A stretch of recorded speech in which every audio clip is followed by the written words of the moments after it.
What if I told you there's a delivery network that's over 130 years old, uses absolutely zero modern tech, and still operates with a precision that would make any Silicon Valley algorithm totally jealous? Well, today we're diving deep into the world of Mumbai's Dabbawalas to ask a pretty wild question. Is this incredible human-powered system actually, in some ways, more advanced than AI? Okay, let's just start with this number because it's staggering. 99.99999%. That is the legendary accuracy rate of the Dabbawalas. We're talking 6 sigma level performance, which means less than one mistake in every 6 million deliveries. Some people even say it's 1 in 16 million. And you know what's really amazing? This number didn't come from some fancy modern consulting firm. It was an estimate from their own president decades ago, and it's since become this global benchmark for what logistical perfection looks like. So this is the big mystery we're going to unpack. How on earth does a system that runs on bicycles, trains, and just pure human coordination, a system where a lot of the members are even semi-literate, achieve a failure rate that these massive, high-tech logistics companies can only dream of? Well, the answer is just this brilliant mix of ingenuity, community, and some serious discipline. To really get the Dabbawalas, we've got to go back to where it all began. See, this incredible system wasn't dreamed up in some corporate boardroom or coded by engineers. Nope. It was born from a simple, very relatable human need, way back in 19th century colonial Mumbai. It all kicked off around 1890. There was this Parsi banker who just really missed his home-cooked meals at the office. So he hired a young guy to deliver his lunch, and boom, the idea just took off. A visionary named Mahadeo Havaji Bachche saw the potential here and formalized the whole thing with about 100 men. By 1956, they were a full-blown charitable trust, and before the pandemic hit, this network had grown to 5,000 Dabbawalas delivering an incredible 200,000 lunches every single day. So you might be wondering, what does the name Dabbawala actually mean? Well, it's pretty literal. Dabba is the metal tiered lunchbox or tiffin that they carry, and wala is just a suffix that means the one who does or the person who carries. So a dabbawala is, quite simply, the one who carries the box. It's a perfect name for a job with such perfect focus. All right, let's get into the secret sauce, because this is where you really see the genius of the system. If the Dabbawalas have a source code, it's not written in Python or Java. It is painted right on the lid of every single lunchbox. It's this amazing system of colors, letters, and numbers that guides each meal through the beautiful chaos of Mumbai. It's truly incredible how much information they can pack into these simple markings. Let's break down how it works. So first, you've got a code for the starting train station. Next up, there's a unique code that identifies the specific Dabbawala team that's going to handle the final delivery. Then you've got the code for the destination train station. And finally, it gets super specific, with markings for the exact building and even the floor number. The whole thing is like a logistical map that you can read in just a glance. But listen, that code is only half the story. The system's real power, its beating heart, isn't in the markings. It's in the people who read them.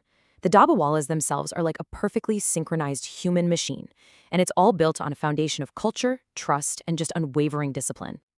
And their daily routine is just a perfect example of this clockwork precision. The day kicks off early, between 7 and 9 a.m., picking up dabbas from homes. By 10 a.m., they're all at the local train station for the first big sort before they hop on trains headed for the city center. By 1:30 p.m., without fail, those 200,000 lunches are sitting on the desks of their customers. And then the whole thing just reverses. They collect all the empty dabbas and get them back home by the evening. No delays, no excuses, just pure precision. So, what's the glue that holds all this together? It really boils down to a few powerful things. First, it's a super tight-knit community. Most Dabbawalas come from the same Varkari sect and villages, so they share these core values of honesty and hard work. The business structure is also totally flat. Every Dabbawala is an entrepreneur, a partner in the business, not some gig worker. Discipline is super strict, with fines for being late or out of uniform. And the trust is just absolute. I mean, get this. Customers are so confident in their integrity that they sometimes send their monthly salaries back home inside the empty lunchboxes. Wow. You know, there's this quote from the Dabbawalas that just says it all. Their success doesn't come from a fancy education. The average literacy level is around the 8th grade. It comes from generations of hands-on, hard-earned experience. It's such a powerful reminder that real expertise can be built through practice, dedication, and just knowing a process from the inside out. And this all brings us to a really fascinating comparison.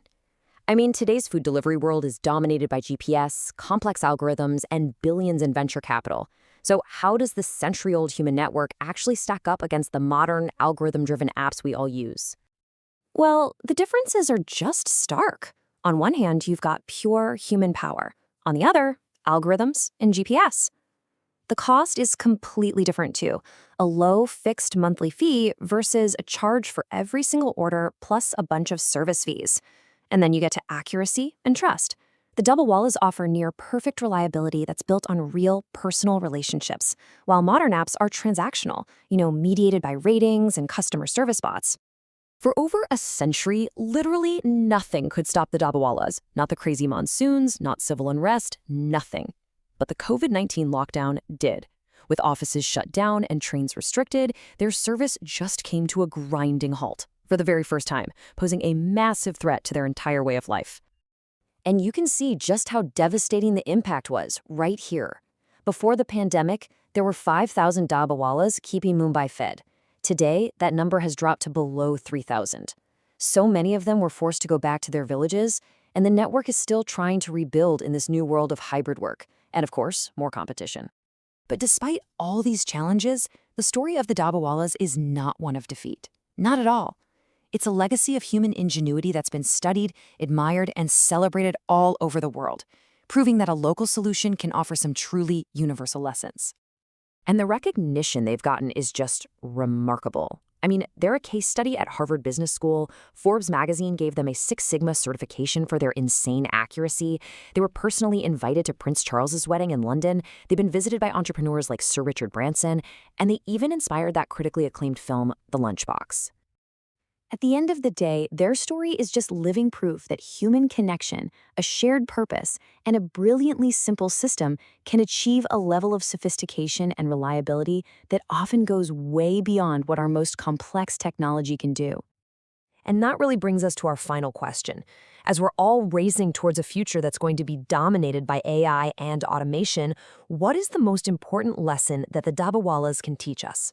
Well, maybe it's that efficiency without humanity is actually pretty fragile, and that the strongest, most resilient systems are the ones built on trust, community, and a shared sense of purpose. Definitely something to think about.